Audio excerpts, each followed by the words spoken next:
assalamu alaikum kun gan mu nan a tsakiyar daji gwangwanin mu ya samu matsala mun ci taya mun ci shaf rami muka fada wallahi tallahi gashi mun yi nisa amma ba matsala babu abin da ya same mu muna nan ras tana zuwa da za ta fadi da tayar za ta gwashale muka gangara muka yi gefen kwalta ko kulu muka batta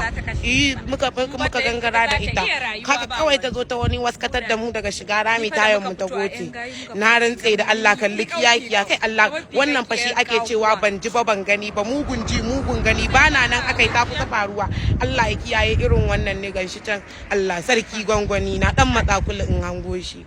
Saka yare ne don tuwari. Ga gidan man di ya tsiyaye amma normal wallahi tallahi kai kuma na addu'a Allah ya sa mu yi firi shafshaf mu kara gaba amma yanzu an tafi cikin binni za a je a kirawo mana mekaniki wake ya zo ya gyara mana sannan an kira mu a gida ana ta gaggaya mana magana tun da dama already ba a san mun yi out ba kuma tsautsai ai kabba kan wanda ba ta faɗa